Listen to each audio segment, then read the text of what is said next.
자, 부가세 신고 첫 번째 문제가 4점짜리예요. 근데 문제를 보시면 심플해 보이기는 하는데 다음의 자료를 보고 제2기 확정 기간. 그러면 2기 확정이니까 10월부터 12월이죠. 공제받지 못할 매입세액 중에서 공제받지 못하는 매입세액 내역과 및 정산 내역을 2개 작성하는 거야. 불러오는 자료가 있으면 원래 항상 무시합니다. 다음에 자료만 직접 입력하래요. 그러면 지금 2개 작성하는 거거든요. 메뉴를 좀 열어볼까요?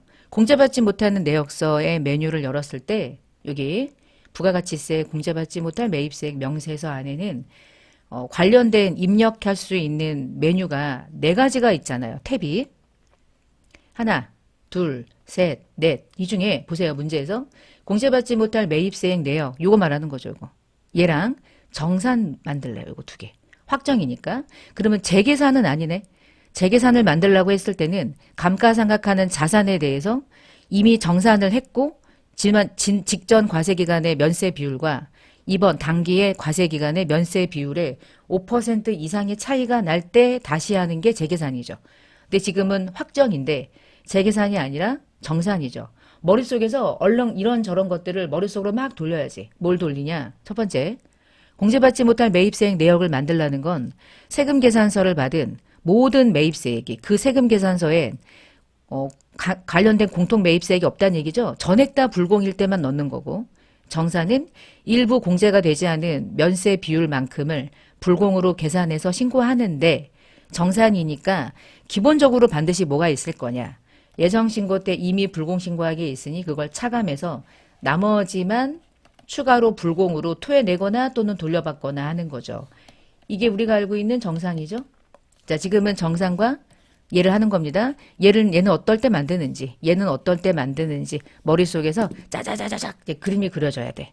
자, 그럼 먼저 기간을 얘부터 만드는 거 볼게요. 10월, 12월 일단 기간 정확하게 열어줘야 되고 그 다음에 아래 보면 7월부터 12월까지 1번 매출과 관련된 공급가액이 전체 과세 사업이 2억, 면세 사업이 5천, 합계가 2억 5천. 이 말이 무슨 얘기냐? 매출이 과세 사업이니까 쉽게 생각해. 심플하게. 과세 매출 2억, 면세 매출 5천. 토탈 과세 면세 토탈 매출액의 토탈 금액은 2억 5천. 그러면 2억 5천 중에서 면세가 차지하고 있는 비율이 항상 문제잖아. 그게 불공이니까. 얘가 지금 20%네? 그런가 보다. 자, 일단 얘는 자료. 그런가 보다. 얘는 입력하는 거 조금 있다가. 입력은 정산을 할 때 면세 비율을 계산하기 위해서 요 자료가 필요하긴 하겠지. 얘는 필요하지 않아요. 자, 2번째. 매입세액이 세금 계산서를 받은 매입세액에 대한 자료가 10월부터 12월까지의 3개월치 자료 중에 과세사업이랑 관련된 거래가 토탈 20장인데 그중에 매입세액이 1,800이래. 여기서 중요한 거. 이 1,800은요. 모두 다 과세사업에 사용하는 매입세액이에요. 그러면 이 매입세액 공제가 안 돼요? 얘는 전액 다 공제가 되지. 우리가 지금 얘를 열었을 때 머릿속에서 뭘 떠올려야 되냐면 공제가 되지 않는 것들을 추려서 신고하는 게 이 메뉴인데 얘는 공제가 되잖아. 그러면 이 명세서에서 얘를 입력할 일은 없고 면세사업이랑 관련된 8장은 매입세액이 200이래. 이게 뭐야? 이게 매입세액으로 공제가 안 되는 전액 불공이란 뜻이지. 면세사업과 관련된 매입세액은 세금 계산서와 관련된 모든 매입세액이 토탈 불공이란 얘기죠. 요거 넣는 거예요. 어디다 넣어요? 얘는 일부는 면세고 일부는 과세입니까? 전체가 면세입니까? 전체가 면세죠. 그러면 으따 넣어? 5번에다가 면세 사업과 관련된 매입세액은 세금 계산서에 있는 모든 매입세액이 불공이죠. 세금 계산서의 매수는 8장이고 금액은 2천에 부가세가 200이고 그러네요. 자, 이 자리에 입력은 누가 한 겁니까? 그러면 면세 사업과 관련된 전액 매입세액, 전액 다 불공 자리. 얘가 첫 번째 탭. 얘는 끝. 자, 그러면 나머지 이제 정산으로 가볼게요. 정산 내역. 자, 정산 내역 들어가서 우리가 요거 입력할 때 정산을 하기 위한 산식이 1, 2, 3, 4, 5가 있는데 우리에게 매출 공급가액 줬잖아. 매출 공급가액 기준으로 하는 거고 원래가. 근데 또 전산세무 2급 시험이 잘 생각해 볼게. 문제가 좀 변형을 많이 하네 요즘에. 기출문제가 지금 벌써 118회잖아요. 118회까지 왔단 말이에요 벌써. 이제 4월 시험을 보면 119 막 이렇게 가는 거니까 원래 나왔던 방식이 아닌 방식으로 낼 수도 있어. 어떻게 낼 수 있냐. 상상. 지금은 매출의 공급가액을 줬기 때문에 산식을 1번 쓰시면 돼요. 근데 다음에 어떤 날 이렇게 나올 수도 있어. 매출 공급가액이 없다. 1번 자료가 없다. 그러면 어떤 걸 기준으로 면세 비율을 구할까? 두 번째 산식.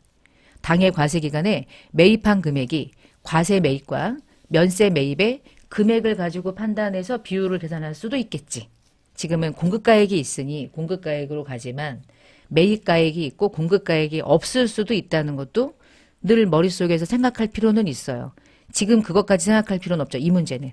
그렇지만 너무 과하게 생각할 필요는 없는데 그럴 수도 있겠다. 자, 일단은 공급가액. 그리고 전표 데이터는 부르지 않죠. 아니요. 구분은 입력을 안 하는 거죠. 자, 넘어가서 이제 지울게요. 우리가 정산을 할 때는 뭐가 더 중요하냐면 기간은 10월부터 12월이지만 정산은 7월부터 12월 6개월치의 전체 공통 매입세액을 기준으로 다시 하는 게 정산이잖아. 자, 그러면 3개월이라고 하는 이 7월부터 12월 동안 총 공통 매입세액을 계산하려고 보니까 얘는 좋네. 총 공통 매입세액이 500, 6개월치 공통 매입세액을 전체 금액을 주고 출발하네요. 그럼 500 넣고요. 이 중에 면세가 몇 퍼센트를 차지하는지를 볼 건데 그게 이거죠. 공급가액. 전체 공급가액은 2억 5천이고 그 중에 면세가 5천을 차지하니 아까 얘기했던 20%가 면세 비율이라 결론 500만 원이라는 전체 공통으로 사용하는 매입세액 중에서 우리가 매출액 기준으로 봤을 때 면세가 20% 차지하니 500만 원 중에 20%인 100만 원은 불공이구나. 근데 전액 다 불공으로 신고하면 안 되는 이유는 예정 때 혹시 이 중에 일부를 500만 원 중에 일부가 예정이니까 예정 때 이미 불공 신고한 게 있다면 그걸 까야죠. 그게 밑에 있네요. 예정 신고 때 공통매입세액으로 신고를 이미 했고 그 불공으로 신고한 금액이 이미 80이 있대요. 그 까고 나머지만 이번 정산을 통한 불공입니다. 이렇게 신고하면 되겠죠. 그죠? 나갈 때 이거 두 개 작성했잖아. 지금 같은 기간에 두 개 작성했는데 그냥 나와버리면 작성된 데이터가 날아가 버리니까 저장 버튼을 잘 눌러주시고요. 저장하고 그리고 빠져나오면 되겠죠. 자, 두 번째 신고서 2기 예정 7월부터 9월 영세율과 관련된 거래인데 수출 명세서 하고 내국신용장 구매확인서 전자발급 명세서 이거 만드는 건 뭐 일도 아니야. 근데 이제 이거를 만드는 게 매번 나오는 게 아니다 보니까 특이하다 는 것 뿐이지. 별거 아닌데. 자, 그럼 1번 홈택스에 들어갔더니 수출과 관련된 명세서와 관련된 자료가 요거래요. 얘는 그러면 직접 수출이니까 수출 명세서 작성하면 되겠네요. 그렇죠? 자, 메뉴를 수출 명세서를 열어서 우리가 구매확인서나 내국신용장을 발급받아서 영세율을 받는 경우는 이렇게 세금계산서를 영세율을 발행하잖아. 그러니까 2번 항목은 구매확인서와 관련된 내역이고 1번 항목은 직수출이고 다이렉트 수출이고 자 7월부터 9월 그냥 그대로 입력을 하는 건데 그치? 수출번호 81234581 123458 X X 짠 맞으면 입력될 거고 잘못 넣었을 땐 수출 신고 번호가 에러가 뜰 거예요. 자, 선적일자는 25년도 0722 달러, US 달러. 그냥 뭐 환율에 대한 고민도 없네요. 선적하기 전에 먼저 외화를 원화로 환산했거나 이런 복잡한 문제는 전혀 아니고 그냥 명세서 하나를 단순하게 그냥 작성하는 정도의 수준이야. 환율 넣고 금액 넣으면 원화 금액 만들어지죠. 거래처가 있으면 여기서 거래처에서 F2 눌러가지고요. 거래처를 조회하시는 거고 거래처가 없으면 그냥 무시하고 했어요. 끝. 저장. 환율에 대한 문제가 있잖아. 그거는 실무편에서 여러분이 공부하시면 되고 자, 두 번째 홈택스에 가서 구매 확인서가 있는 상태에서 전자세금 계산서까지 발급한 거래는 수출 명세서 아니잖아. 그치? 똑같이 영세율은 받아도 그 거래는 내국신용장에 의한 영세율 적용이니까 그때는 내국신용장, 구매확인서, 전자발급 명세서를 만드나 보구나. 그냥 그거 만드는 거구나. 자, 매출 입력하는 것도 아니고. 자, 기간은요. 7월부터 9월이고요. 지금 우리가 발급받은 명세서가요. 구매확인서래요. 내국신용장이나 구매확인서나 둘 다 영세율이긴 한데 내가 발급받은 명세서는 다르죠. 구매확인서 선택. 자, 서류번호 여기 보이죠? PKT 2025 0731-555 발급일이 2025년도 0805 품목은 따로 없구나. 여기 지금 전자제품이라고 쓰여 있는데 이게 봐요. 전자제품은 우리 회사가 걔를 인식하는 계정 과목의 일부잖아. 그치? 근데 이 제품이 우리가 알고 있는 그 품목은 아니겠지. 품목은 예를 들면은 모니터 3756 뭐 이런 거야. 그치? 품목에 대한 정보는 없어. 여기 안에. 그러면 패스. 거래처는 F2 눌러서 조회. 지금 상대가 누군지 보니까 나는 어진, 상대방은 최강. 아, 최강전자야? 최강야구 어떻게 되는 거예요? 아, 최강야구 은근히 팬인데 큰일 났어. 자, 최강전자. 금액은 7천만 원. 전표일자 같은 거 없죠, 지금? 비고사항도 없어요. 여러분, 이게 끝인데 뭐 너무 슬프지. 자, 근데 여기서 이제 특징은 여기 좀 보세요. 세금 계산서가 작성된 날짜가 7월 30일인데 발급일이 8월 5일이야. 이상하지? 그치? 근데 우리가 이 내국신용장이나 구매확인서를 발급받아서 세금 계산서 영세율을 적용받을 수 있는 케이스가 원래는 구매확인서나 내국신용장을 발급을 먼저 받고 영세율 적용을 받아서 세금 계산서를 이후에 발행하는 거. 이게 이제 일반적인 통상적인 케이스지만 거꾸로 영세율 세금 계산서를 먼저 받고 발급을 구매확인서와 관련된 발급이 늦게 발급되는 경우도 있어요. 근데 그 발급이 언제까지 발급받으면 전혀 문제 없냐면 우리가 신고하는 과세 기간이 7월, 8월이니까 2기죠. 그러면 2기 과세기간의 종료일이 12월 31일이죠. 과세기간 종료일로부터 25일 이내까지 발급을 받으면 영세율 적용을 소급해가지고 적용받을 수도 있어요. 이게 여러분이 공부했던 수정세금 계산서에 영세율 적용을 못 받았을 때. 그러니까 지금은 뭐 7월 31일이 작성일자고 발급이 8월 5일이면 12월 말 이후 25일까지 발급을 충분히 받은 거잖아. 그러니까 이게 작성된 날짜랑 발급일자가 다르니까 이상하지 않나? 아무 문제 없다. 영세율 받는 것에 대해서 전혀 문제 없는 발급일자다. 보시면 되겠습니다. 자, 이거 작성만 하면 되는 거라 사실은 뭐 식은 죽 먹기긴 했어요. 근데 자주 만들지 않다 보니까 좀 어색하죠. 발급일자에다가 세금계산서의 작성일자를 입력해서 망하는 거야. 발급일자는 구매확인서에 있는 해당되는 발급 명세서를 기준으로 작성을 할 뿐입니다. 그래서 얘가 영세율을 이런 식으로 적용받았음을 제출하는 부속신고서가 되는 거예요. 저장. 해서 2개 작성해서 4점. 각각 점수를 줬을지 아니면 2개 다 맞아야 4점을 줄지 그건 잘 모르겠지만 자 여튼 4점. 자 그 다음에 부가가치세에서 전자신고하는 경우 꽤 많이 나오죠. 전자신고는 그냥 아무 생각 없이 그냥 돌리면 되니까. 자, 먼저 부가세 신고서하고 부속 서류가 마감이 되어 있는 게 일반적입니다. 마감이 되어 있다는 거는 부가세 신고서를 한번 열어봐요. 1기 확정.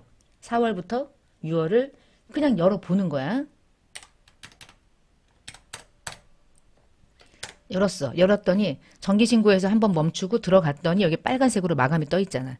그 마감이 안 되어 있을 땐 여기 마감 취소 버튼이 사라지고 마감이라고 떠 있을 거야. 마감을 해야만 이 명세서를 가지고 전자신고할 수 있어요. 제가 지금 이제 마감이 뜨여 있는 걸 보여드렸고 전자신고하는 방식은 실무 강의에 있으니까 확인하시고 자 마감이 되어 있으면 지금부터 후다다다닥 이제 전자신고하는 거죠. 안 보고 번호만 비밀번호만 1234 1234 이것만 가지고 그냥 쭉쭉 돌립니다. 전자신고 메뉴를 열어서 이게 어떤 그 스킬이 없어요. 그냥 방법만 알면 되죠, 이건. 근데 이거 하면 점수가 2점이야. 자, 기간은 4월부터 6월. 내가 직접 신고하니까 납세자 자진 신고에 자동으로 들어가긴 할 거예요. 정상 마감됐다고 떠 있어야지 전자신고가 가능해. 자, 여기서 제작 버튼 눌러서 들고 여기서 이제 비밀번호 입력하는 거. 1234 1234 2개 누르고 확인. 그럼 제작이 된 거야. 이 제작은 홈택스에 신고할 파일이 제작됐다. 그럼 바로 이제 홈택스 바로 가기 누르는 거죠. 처음에 뭔가 창이 뜰 거예요. 창이 처음에 떴던 건 닫으시면 돼. 여기서 요거 말하는 거야. 요거 닫아버리고 찾아보기에서 내가 지금 변환해서 제작한 파일을 불러오는 거야. 찾아보기에서. 자, 찾아보기에서 항상 C 드라이브 마지막에 있을 거야. C 드라이브 마지막에 쭉 내려가면 마지막에 여기 생겼어. 이게 이 회사의 사업자 번호로 되어 있는 제작 파일이에요. 열기. 얘를 지금 불러온 거거든요. 자, 그럼 밑에서 형식 검증하기부터 따따따따따 해가지고 끝까지 가면 돼. 여기서 비밀번호 입력하고 확인. 그리고 누르고 전자파일 제출하기. 끝. 이렇게 하시면 끝나는 거죠. 끝났어요. 아주 그냥 허무하죠. 끝. 해서 2점 먹었습니다. 자, 이제 부가세 신고서 작성 끝나고요. 이제 결산 문제 가볼게요. 결산 문제는 1, 2, 3, 4, 5 늘 5문제가 나오죠. 그 중에 일반 전표로 수행해야 되는 거는 일반 전표로만 해야 되고 자동 결산으로 수행할 수 있는 것들은 자동 결산을 충분히 활용하고 자, 결산 날짜는 일반 전표 12월 31일자. 일단 한번 훑어볼까? 자, 1번 은행이 어쩌고 수동 환산 수동 임차료 수동 대손충당금 자동 돌릴게요. 영업권 자동으로 돌릴게요. 4, 5번은 자동으로 돌리고 1, 2, 3, 4, 1, 2, 3번은 수동 결산하고 자 1번 25년도 2월에 국민은행에서 1년 갱신 조건으로 마이너스 통장을 개설했고 근데 12월 말일까지 마이너스 통장으로 쓴 게 마이너스 570 썼대.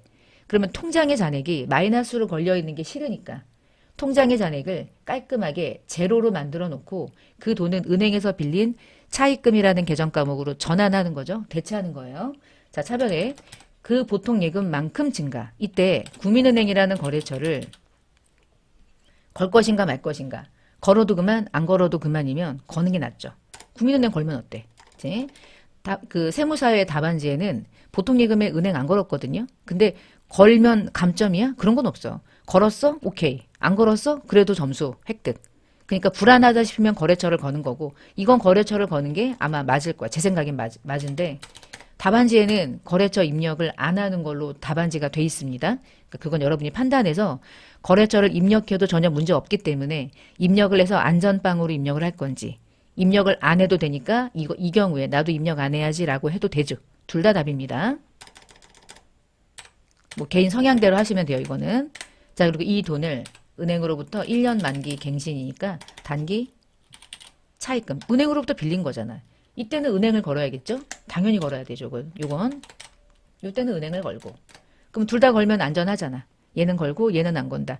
은행에다가 거래처를 거는 것은 이 시험에서는 여러분에게 요구하지 않기 때문에 안 걸어도 정답 처리해주겠다는 거니까 이렇게 걸어도 정답, 안 걸어도 정답, 둘 다 정답입니다. 여러분이 알아서 하시고 이건 저는 걸었고요. 두 번째, 미국에 있는 회사랑 외상 매입금 6,250 사실은 5만 원의 외화. 지금 외상 매입이니까 이거 우리 비화폐성, 화폐성 118회에서 설명을 드렸죠. 외화 금액이 환율로 인해서 금액이 바뀌어. 왜냐하면 외상 매입금 나중에 상환할 때 5만 불이라는 금액이 원화 금액이 자꾸 변동이 되잖아. 환율 때문에. 그러면 환율 평가한단 말이야. 기말 결산 기준으로 1달러당 1,390원이 됐대요. 그러면 그냥 심플하게 이렇게 하시면 돼. 5만 불에다가 1,390원 곱했을 때 이날의 금액과 달라졌다면 달라진 금액의 차이 나는 분만 결산 분개하면 되겠죠. 5만 불에다가 1,390원을 곱해보니 아이고 6,950입니다. 6,950은 그러면 환율이 올랐다는 얘기네. 그치? 6,950과 925만 원. 와. 그래서 환율을 평가하는 거야. 5만 불은 정해져 있지만 이 5만 불이 환율로 인해서 그때 원화와 지금의 원화가 달라져. 환율의 영향을 받는단 말이야. 그러니까 평가하는 거야. 그렇죠? 재고자산은 팔아가지고 돈을 버는 거죠. 재고자산 자체가 누군가에게 그 외화 금액이 환율로 인해 가지고 바뀌는 게 아니잖아. 그러니까 비화폐성, 화폐성을 그렇게 구분하는 거고. 그럼 925만 원을 어떻게 해? 외상 매입금이 그만큼 늘어나네. 인사이드 아웃이야? 응. 뭐야 인사이드 아웃이. 금액이 925만 원이 증가됐어. 그러니까 눈물 나죠. 환율이 오르잖아. 환율이 올랐는데 내가 받을 돈이 있는 사람이 아니라 대가를 지불해야 될 사람의 입장이라면 어마무시한 손실이죠. 손실에다가 요 인사이드 아웃을 걸 건지 말 건지는 선택. 근데 이거는 비용이니까 굳이 걸 필요가 없잖아. 925만 원은 금액만 정확하게 입력을 해주시면 되고. 자, 3번 문제. 생산부서가 원재료를 보관하기 위한 창고, 느낌상 500번대란 뜻이네. 그 창고를 임차하고 임대차 계약을 체결했다. 예전에. 근데 당해년도 9월 1일에 임대인에게 1년치 임차료 1,800, 9월부터 내년 8월까지 보통예금으로 돈을 줬고 그때 성급비용 처리했대요. 가서 봐야죠. 9월 1일의 전표를 봅시다. 그죠? 1,800을 전액 다 성급비용이라는 자산으로 처리했네. 자, 그럼 여기서 이걸 가지고 분계를 먼저 만들어 놓고 뒤로 가서 분계합시다. 1,800은 12개월 분이죠. 그럼 1,800에서 뭐 한 달치가 얼마인지 볼까? 한 달치 나누면 1,800에서 12달. 그럼 한 달에 월 150이란 얘기잖아. 그치? 그 중에 전부 다 성급비용 잡았는데 그럼 전부 다 성급비용이에요. 단기의 기간이 경과된 건 단기의 임차료라는 비용 잡아야 돼. 이제 거꾸로 가야죠. 이날 임차료를 잡은 게 아니잖아. 전부 다 성급비용 잡았어. 그럼 성급비용은 몇 개월치고 성급비용은 8개월치고 나머지 4개월 9월부터 12월까지 9, 10, 11, 12 4개월분에 대한 건 기간 경과됐으니까 요건 비용 잡아야지. 그럼 성급비용은 4개월치 죽이고 비용인 임차료라는 계정 과목으로 딱 4개월치 150만 원 4개월치 600이네요. 600만 원 임차료를 12월 말일자에 회계 처리를 해줘야 되겠다. 그치? 성급비용을 죽이고 그날 성급비용으로 잡아놨었는지 임차료로 잡아놨었는지에 따라서 결산 분계는 달라지니까 12월 31일자 돌아가서 이제 분계를 넣어보겠습니다. 이렇게 내려서 넣어볼게요. 임차료도 그냥 임차료 아니네. 그치? 공장과 관련된 어떤 생산과 관련된 임차료니까 임차료도 500번대. 금액은 600만 원은 9월부터 12월까지 기간 경과된 임차료니까 그거 비용 잡고 그때 미리 잡아놨던 성급비용은 600을 죽이고 600 죽이고 600을 비용 잡고 성급비용으로 잡았던 문제. 자, 그러면 4번하고 5번은요. 자동 결산 수행할 거예요. 귀찮아서. 자, 결산 자료 입력. 할 것도 많으니까. 그리고 시간이 엄청 걸려. 생각보다. 자, 결산은 1월부터 12월까지. 들어갈 때 그냥 바로 들어가면 들어가고 만약에 원가 설정해서 제품 매출 원가가 막혀 있어서 얘가 부로 돼 있으면 편집 버튼 눌러서 여 체크해주고 들어가시면 되고. 자, 먼저 외상매출금하고 바드럼에 대해서 2% 설정하래. 다른 건 하지 말래. 다른 거 안 할 거고 원래는 판관비 카테고리 안에 외상매출금과 바드럼란에 금액 계산해서 내가 넣어야 되는데 그 금액도 계산해 주는 게 F8 대손상각이죠. 자, 대손상각 누르고요. 대손율을 2%로 딱 바꿔요. 자, 바꿔버리면 저 위에 외상매출금에 대한 금액은 306, 950원 나오고요. 아래 바드럼이 마이너스가 떴네. 그치? 자, 요때 이제 여러분 요거 조심해야 되겠구나. 단계 대여금은 안 할 거니까 지워놔. 여기서 여러 가지 방식이 있는데 제가 두 가지 방식을 한번 보여드릴게요. 먼저 요거 두 개 결산 반영하면 되는데 문제가 뭐냐면 양수로 걸리는 거는 분계가 완벽하게 돼. 근데 요 마이너스 여러분 이제 세무 이거 공부했잖아. 자, 마이너스 회계 처리는 어떻게 하는 거냐면 충당금을 죽이죠. 차변으로. 그리고 대손 충당금 환입을 잡아야지. 그치? 근데 이 마이너스라고 하는 이 분계가 결산 반영을 눌러서 그냥 추가를 해버리면 마이너스로 분계된 게 내가 원하는 환입이라는 계정 과목으로 분계가 안 돼. 그럼 어떻게 할 거냐? 이렇게 하시면 좋아. 일단은 결산 반영을 해요. 그리고 분계가 자동으로 생성이 되면 자동으로 전표가 생성된 그 화면에서 내가 원하는 계정 과목으로 수정하면 되는 거야. 자, 일단 반영합니다. 반영했을 때 어떻게 전표가 만들었는지 확인하고 거기서 수정하면 돼. 자, 금액은 맞아요.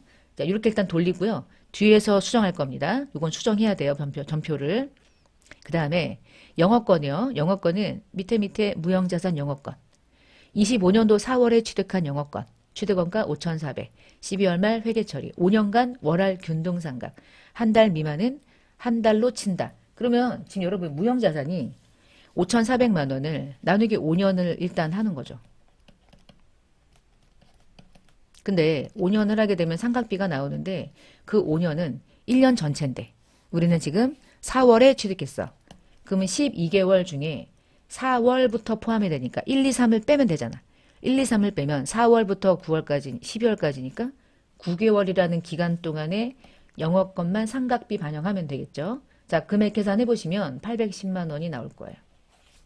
그걸 결산에 반영하시면 되겠고요. 이거 월화 생각하는 문제였습니다. 공부했죠? 12월에 취득해도 12월을 포함한다. 4월에 취득했으면 4월을 포함해. 그러니까 1, 2, 3을 1, 2, 3이라는 기간만 제외하고 나머지는 전부 다 사용한 기간에 포함해서 결산에 반영해요. 자, 810만 원 반영. 금액을 넣었죠? 자, 그러면 여기서 이제 지울게요. 두 개 전표를 자동 생성을 누릅시다. 전표 추가. 전표 추가 누르고요. 이제 여러분이 잘해야 될 건 내가 전표가 생성된 걸 수정해야 될 게 있단 말이야. 그게 이제 아까 얘기했던 바드럼에 대한 거예요. 여기서 놓고 전표를 조회합시다. 조회하면 내가 지금 전표 생성한 영어권에 대한 건 직접 삼각되니까 이거는 뭐 수정할 거 없고 요 마이너스가 마이너스로 계정 과목이 조회돼요. 여기서 이제 어떻게 하시냐면 30만 6,950원 얘는 대손상각 아이고 요 아래다 갈게요.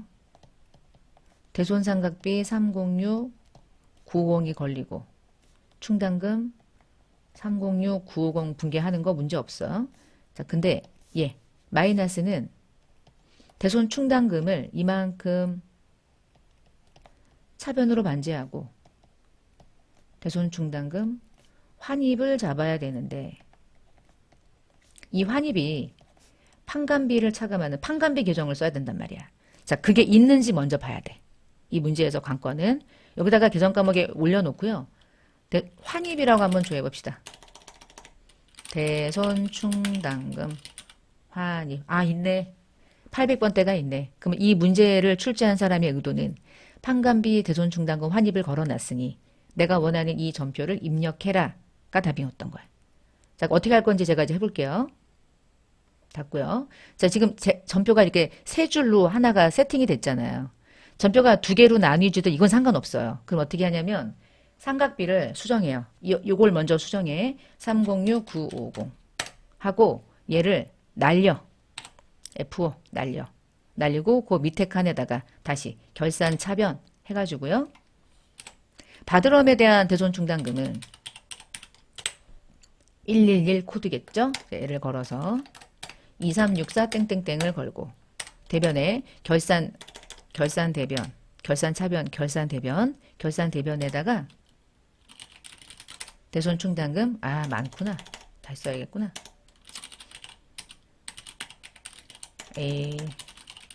대손 충당금 환입을 판관비를 건다. 두 개로 나누어져도 전혀 상관없어요. 불안하면 다 지우고 요거 다 싹 다 지우고 다시. 그러면 제가 처음부터 분개하지 왜 이렇게 했냐. 금액이 자동으로 들어오니까 그 금액을 보고 여기서 전표만 살짝 내가 원하는 방법으로 수정하면 되는 겁니다. 아무 상관없어요. 이렇게 하시면 돼. 선생님 자동 결산이 수행됐는데 그 전표를 여기서 수정하면 재무제표를 만드는 과정에서 문제가 되나요? 아니요. 문제 안 돼요.